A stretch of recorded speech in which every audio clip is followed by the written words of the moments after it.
Hi everyone, thanks for the introduction. I'll be talking about stream decodable error correcting codes, and this is joint work with Meghal Gupta and Venkatesan Guruswami. Okay, so let's just start by defining the model. So we're using sort of the standard model of communication. So Alice has some message X, which is like a bunch of bits. It's n bits long, and she wants to communicate all of these bits to Bob, and Bob has to output the same string X. Okay, so we're going to assume that there's an adversary that can kind of corrupt the message. So we'll just say that the adversary can look at the whole output that Alice, the whole stream that Alice sends, and corrupt any fraction of these messages, some constant fraction, after seeing the whole message. And the question is, how can Alice still communicate X? Okay, so as I've stated so far, this is just a setting of error correcting codes. Alice can take basically an error correcting code of X and that. And even after the adversary flips a constant fraction of bits, Bob will still be able to recover X. So sort of the problem here is that in order to decode the string X, Bob needs to basically hold this entire string Y in memory. Right? There's this big, at least linear size string Y. And Bob needs to just take in the whole stream, remember all of that, and then run some decoding algorithm to get each of the bits of X.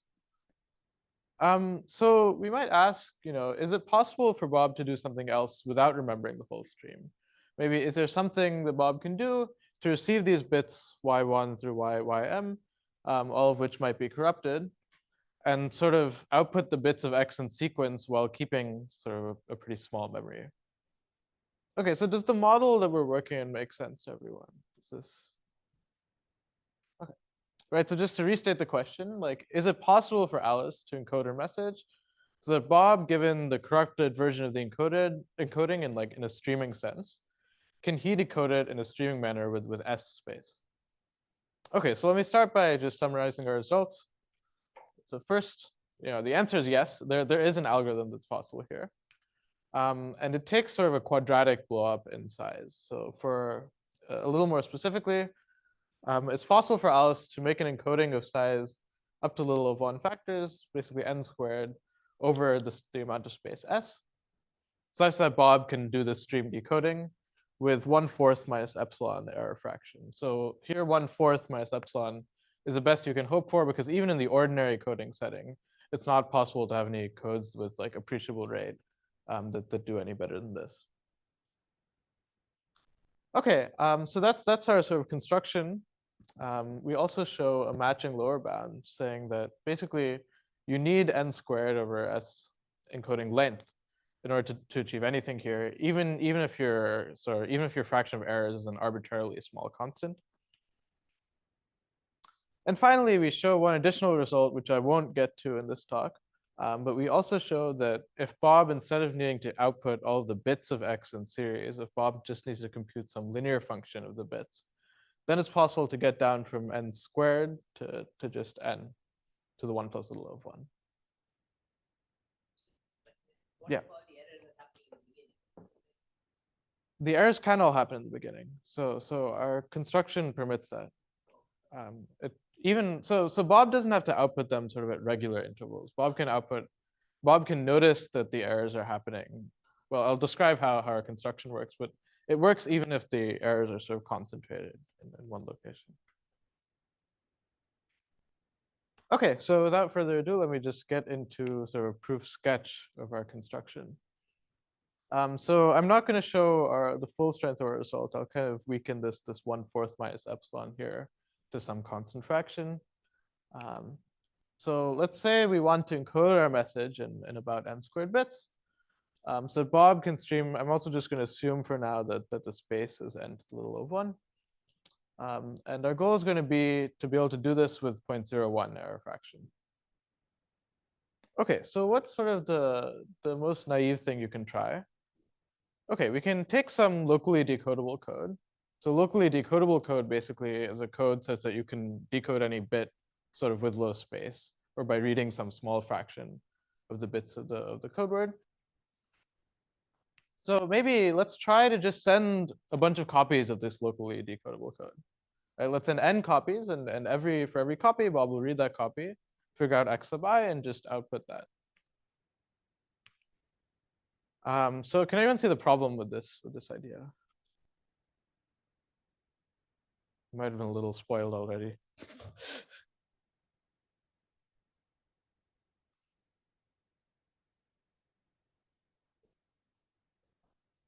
Yeah, x1 is just a function of the first one, right? So the adversary can just corrupt entirely the first code word. If the adversary just corrupts this first one, then x1 will be wrong, and then then we're done. We're done for. And so basically the problem is that if the adversary were nice and sort of distributed the corruptions evenly throughout the stream, this would work. But the way I've stated this, the adversary can just change the entire first code word, and then you'll get the wrong first bit. So this doesn't quite work. But let's try to keep working on this idea. Okay, so next I'm going to say, let's imagine we're in a world where instead of the adversary changing the bits, let's just say the adversary can erase the bit, so you know which bit was erased. Okay, so that's the erasure setting. And so if you do this, Bob can tell which copies of the code are too messed up to get anything from. So if you just send sort of 2n copies of this, Bob will see, oh, like this code had too many erasures. So let me just jump to the next code word and then decode that. And so as long as you have at most a constant fraction of corruptions, yeah, you can do this. Okay, like this was a bit of a trick, right? Like we're not actually in the erasure setting. The adversary can corrupt bits. But just before I move on, like it turns out that this is actually also tight because even in the erasure setting, our lower bound still holds. Okay, let's get back to the error corruption setting. So let's try to sort of work upon this idea of Bob being able to figure out which of the code words were corrupted. So maybe let's divide the decoding into 2 steps. Let's divide the decoding into 2 steps. Right, so in the first part, Bob is going to try to figure out basically what this code word should be. So Bob will use like the first half of the code words to like figure out like some hash of the code word, some information from which you can tell whether a code word was too corrupted or not.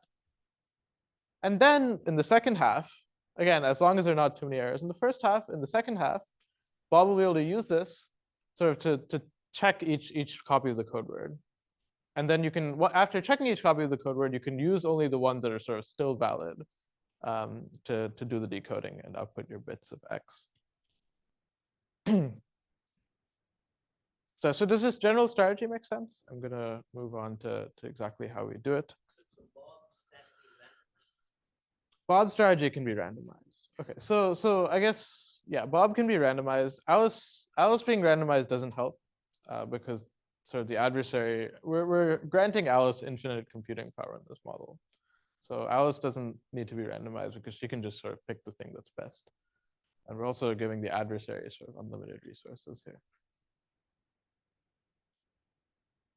Okay, so let's be a little more explicit. So our hash, our hash is just going to be like some of the bits of LDC of X. So we have this code word, and we're just going to try to figure out what a few of the bits are. Okay, what we could do as a first idea here is to just take some bits, like pick some random indices, J1 through JK, and just take the majority of the actual code word at each of these bits. The problem is these like sort of aren't guaranteed to, these aren't guaranteed to be right either, because even with a sort of a constant fraction of corruptions, the adversary can like corrupt all versions of one bit of the code word or do something similar to that. So that doesn't quite work. But it turns out the locally decodable codes we use, these are Reed-Muller codes, are also locally correctable. So this means that even if the adversary corrupts one bit of the code word, you can still recover that bit itself of the code word by looking at the broader code word itself. And this sort of solves the like error concentration problem where the adversary can try to just focus its corruptions on a few bits of the LDC. So instead, we're going to basically locally correct like the jith index of the LDC. And once you take the majority of these, as long as our error fraction wasn't too large, most of these will give you the correct answer. Yeah. The length of the LDC is a little more than n, so I haven't talked much about the exact parameters we use. How do we store? So Bob can't store the whole LDC, but because it's locally decodable and Bob knows what he's trying to decode in advance, Bob can pick out the indices of the LDC to use. Right, so the property of an LDC is that Bob has this randomized algorithm which only looks at a few indices of it and recovers some bit of itself. And so Bob can just remember those indices. So that's why we need an LDC and not just a regular code. Does that make sense? Right. So, sorry, to continue, right? So basically we take, we can get these locally corrected bits of the LDC, and by taking the majority, we can figure out their actual values. Right, and these indices are randomly selected. They're not known to the adversary in advance because Bob randomly selected them. So in part two, whenever we get one of these LDCs, we can estimate the fraction of errors in the LDC because we picked some random indices and we figured out what the actual bit should be at that index. So Bob then just like checks, like how many of these match, and if the fraction is small enough, Bob can say, okay, this code word is valid. It has few enough errors for me to do the decoding, and so Bob will just output that bit xi if it's valid, and Bob can continue like this. And so again, if the total corruption in part two is low enough, yeah. How many what? Some logarithmic number is fine. You just need enough to get concentration. Right? You need enough so that the bits that you pick are representative, so that the fraction of errors in the bits that you pick is approximately the fraction of errors in the whole code word.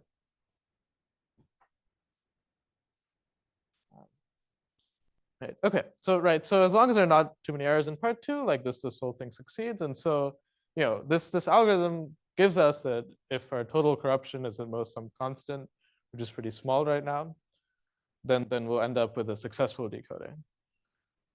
So before I move on, maybe I'll just say there's several tricks that we need to get this correction probability, to get the error rate all the way up to 1/4.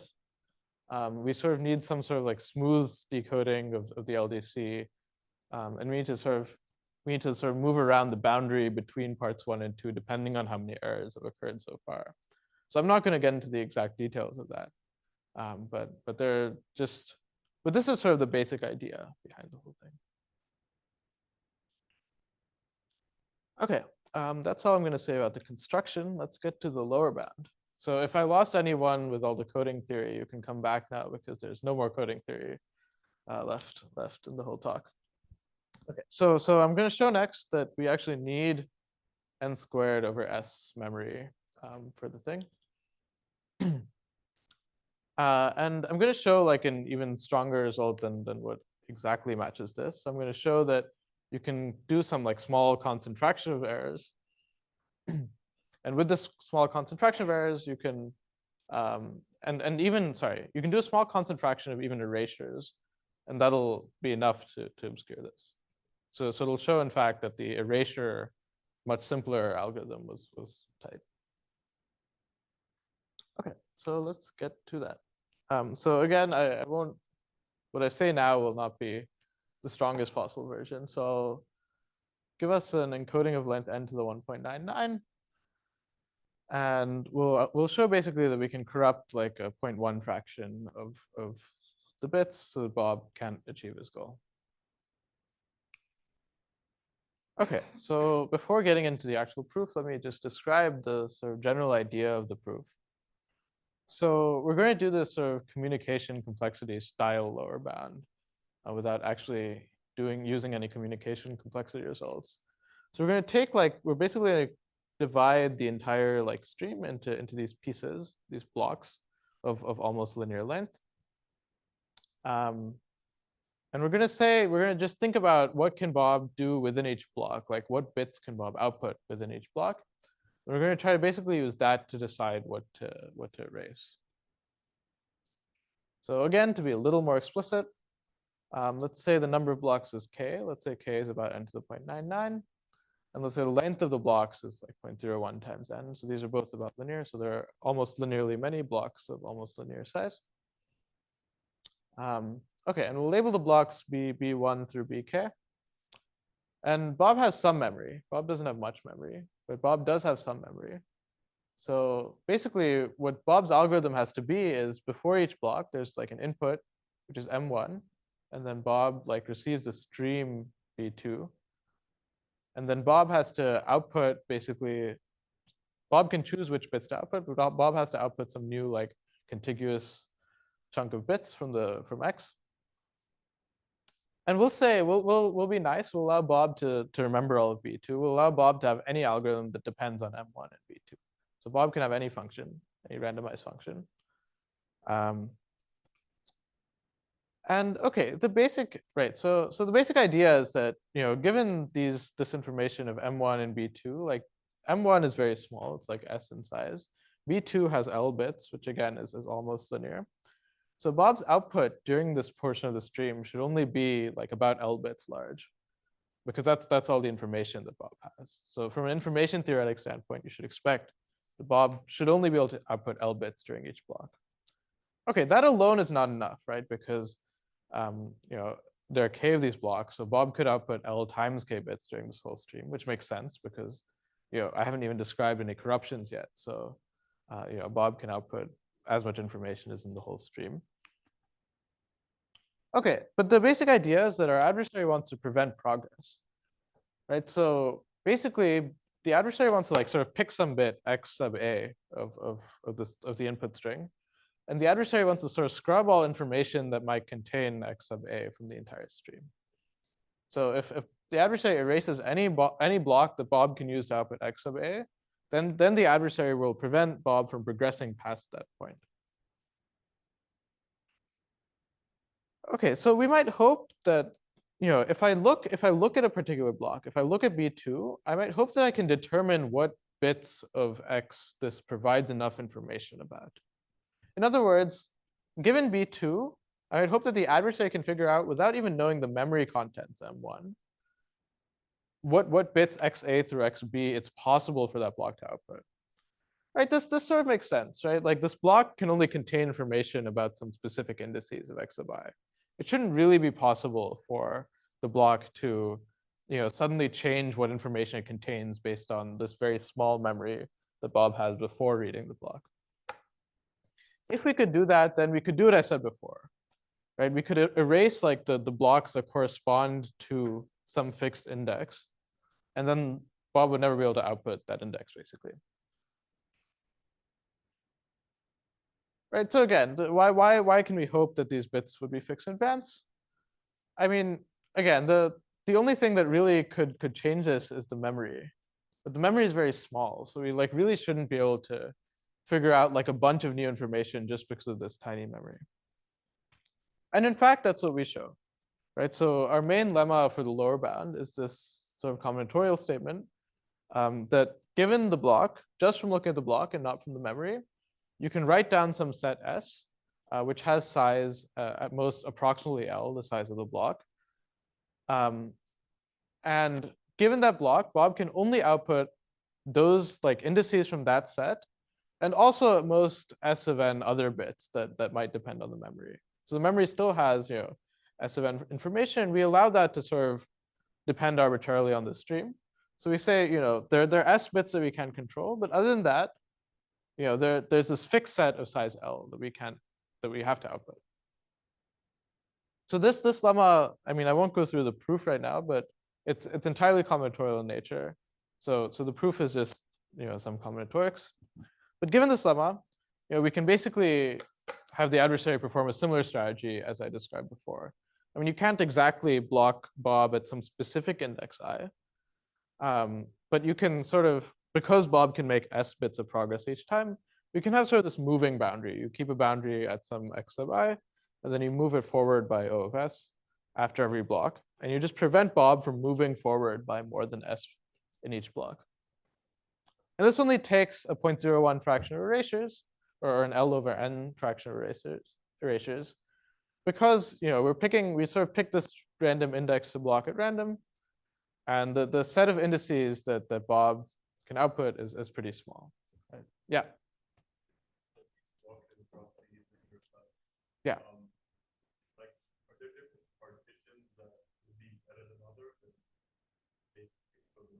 Are there different? Sorry, I don't understand.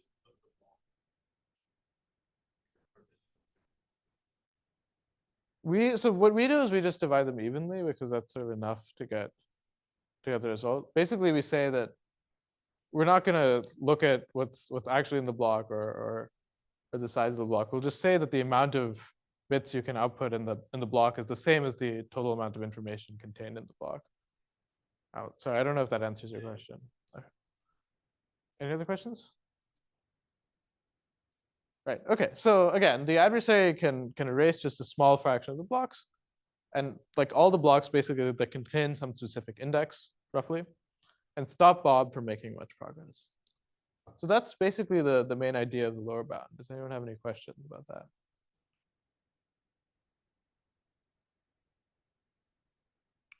Okay, great. So just to summarize what I've talked about so far, we've shown that there is an encoding that can get n squared over s of n up to an n plus a little of 1 factor. And then we showed, again, that this is tight up to the little o of 1. So this is, in order to do anything, you need at least n squared over s of n length. So this sort of provides an almost matching upper and lower bound. We just finally get to some open questions. So, okay, the first one is, can you improve the lower bound? I mean, the lower bound matches the upper bound, but again, I didn't show the details of the failure probability needed in the lower bound. But the lower bound only applies to algorithms that fail with at least like 1 over n to the, sorry, with at most n, something like 1 over n to the 10 probability. So it works against any algorithm that succeeds with high probability. But you could imagine like an algorithm that succeeds with very low probability, right? Like it's outputting this whole string x1 through xn as a, naively, if you don't do anything, you can only succeed with probability 1 over 2 to the n. So it might be possible, we don't know if it's possible to have an algorithm with success probability 1/2, or even success probability 1 over some polynomial n. We sort of think that it shouldn't be possible to get past quadratic even in this case, so that's our conjecture. But we would be interested to see if you could get a lower bound against algorithms that succeed with 1 over poly probability. And finally, Bob so far has been space restricted, right? Bob has to execute a streaming algorithm, but Alice has been unbounded. So one question is, can the encoding step also be space efficient? So if the adversary is unrestricted, if the adversary sees the whole stream and gets in advance and gets infinite computation, the answer to this is no. So there's some question here about what the right model might be to answer this question. And that's all I have. Thank you.